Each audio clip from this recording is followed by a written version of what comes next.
જનકલ્યાણ અર્થે લખાયેલી શિક્ષાપત્રીને 200 વર્ષ પૂર્ણ થતાં ભુજ ખાતે શિક્ષાપત્રી દ્વિશતાબ્દી મહાપર્વ મહોત્સવની ભવ્ય ઉજવણી કરવામાં આવી. મહોત્સવના દ્વિતીય દિવસે નૂતન સ્વામિનારાયણ મંદિર ભુજ ખાતે સ્વામિનારાયણ સંપ્રદાયના ધર્મકુળમાંથી આચાર્ય શ્રી કૌશલેન્દ્ર પ્રસાદજી મહારાજની પાવન ઉપસ્થિતિમાં સુવર્ણ તથા રજત શિક્ષાપત્રીનું વિવિધ પૂજન અને અભિષેક કરવામાં આવ્યું.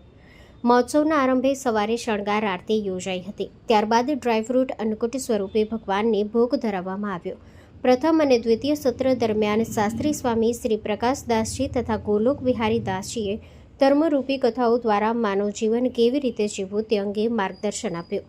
તેમણે જણાવ્યું કે માનવ જીવનમાં ધર્મ અને ભક્તિને અપનાવનાર જીવાત્મા શ્રેષ્ઠ સુખાકારી જીવનનો સહભાગી બને છે. આ મહાપર્વ દરમિયાન દાતાશ્રીઓનું સન્માન કરવામાં આવ્યું હતું. ત્યારબાદ ભુજ મંદિરના મહંત સ્વામી શ્રી ધર્મનંદન દાસજી, ઉપમહંત સ્વામી શ્રી ભગવત જીવનદાસજી, કોઠારી પાર્ષદ જાદવજી ભગત તથા વરિષ્ઠ સંતો શ્રી જગત પાવન દાસજી, શ્રી હરિદાસજી, શ્રી રામ સ્વરૂપ દાસજી, શ્રી દેવકૃષ્ણ દાસજી, શ્રી બાલકૃષ્ણ દાસજી અને કાર્યવાહક કોઠારી સંત શ્રી દેવપ્રકાશ દાસજીની ઉપસ્થિતિમાં સુવર્ણ અને રજત શિક્ષાપત્રીનું પૂજન અભિષેક સંપન્ન થયું.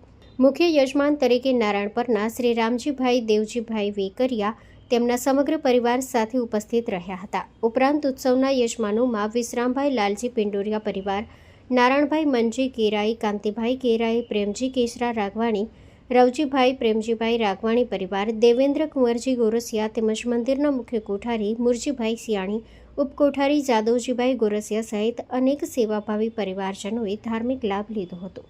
Story report by Vijaysinh Sudha, Bhuj.